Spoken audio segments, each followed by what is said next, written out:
ManicInstinct.com. I'm Hala Maroc, and I'm sitting here with some Swedish eye candy that you guys may be getting familiar with. Number 4 on BET, number 5 on iTunes R&B. This is Sebastian Mikael. Just came from the spot, hair done too, but girl, that was 4 shots ago. Now you can't be. How you doing? All right, so he's ready. He got a leather jacket on. He got his grills on. He has his coffee. It's super early in the morning, so we're going to get right to it. Okay, so you are straight from Sweden. You came to LA. Was it for your career specifically? Yeah, I mean, I came out here for school, but, you know, initially I wanted to do music, so that's why I moved to LA. Okay, and then you got signed to Slip and Slide Records? Yeah, I got signed to Slip and Slide in 2012. Okay. Yeah. And was it as fast-paced as it seems to everybody on the outside, or was there complications that an upcoming artist comes with being an upcoming artist? Yeah, definitely. I mean, you know, it's always a journey. You know what I mean? Nothing is easy, and that's one thing that that I realized, like, while I was doing it, was that, you know, it doesn't, you know, it takes a lot longer than you think.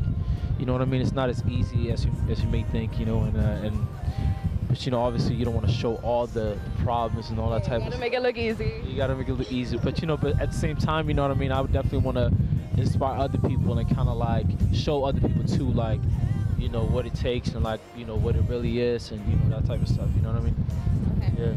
Yeah. So let's move to that big difference between Sweden and America. Like, was there any culture shock stuff that you had to deal with? In the beginning, yeah.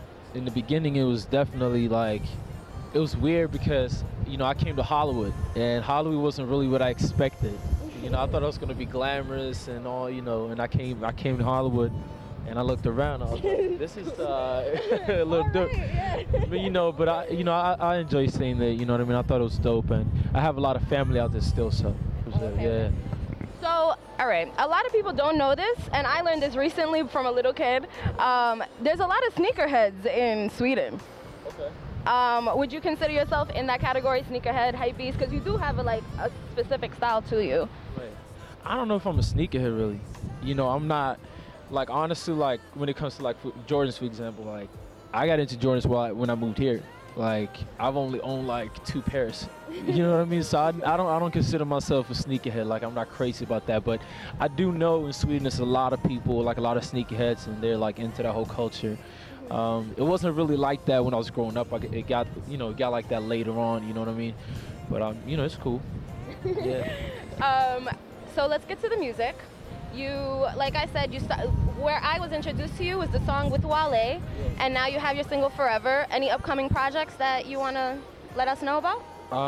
Yeah, we got a mixtape coming out in February that we're gonna put out. It's gonna be a free EP mixtape, and then we got the album coming out in June. So, you know, we're definitely like prepping all the music. I'm personally very excited because I just been waiting to release more music. You know what I mean?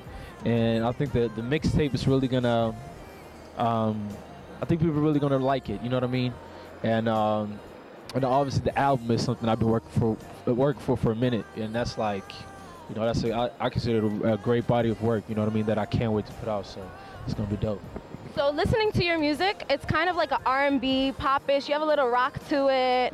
What inspires it, I want to say, and what makes you different than any other R&B singer? What can we look out with Sebastian? I mean, that's the point. You know, that's the reason why I'm putting out more music, because I want people to hear my sound. You know what I mean? People have heard Last Night, and I just put out Forever, and Last Night kind of shows really what my style is. You know what I mean? I like mixing a throwback soulful feel. You know what I mean? But then mixing it in with a more like other elements, like a trappy, for example. Like Last Night has a trappy, but it's like a very soulful record. You know what I mean? That contrast is interesting. So I have a lot of that on my album, and also every song that I did, you know, I start writing it, you know, just guitar and vocals. So, you know, my focus is always making a great record, and not thinking about is this gonna work for this? Is gonna, you know, I just focus on making great records that I feel. You know what I'm saying? Because I feel like other people are gonna feel them too. You know, so. So most R&B singers, including yourself, have a lot of female presence in their music. Do you have a relationship that you want to publicly state, or is it just stuff that you say about your past and all that? I don't know. I'm not in a relationship right now. I'm single right now, but everything I write is definitely from my own experiences. You know what I mean? Okay. And yeah, you know, and that's the whole point. If you know, I feel like me writing about my experiences and stuff like that, I can have other people relate to it, and it can encourage or inspire other people too. You know what I mean? Okay. So you're in New York, taking over for a little bit. Where are you headed to after this? I'm actually doing a photo shoot right quick with one Okay. of my good friends. Yeah. All right. So good luck. Thank you. This is ManicInstinct.com. He's Sebastian. I have one more question for you. Since this is ManicInstinct.com, give us one time that you followed your Manic Instinct. To my what?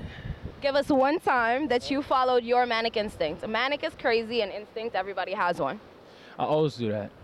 Okay. All the time. That's what got you where you are. That's what we got where I'm at today. I always follow my first instinct, and I always take risks, because you know that's what you got to do. You can't be always, you know, doubting and you know what I mean, thinking that you know you got to always think that you have nothing to lose. So that's the way I live, you know. All right. Thank you.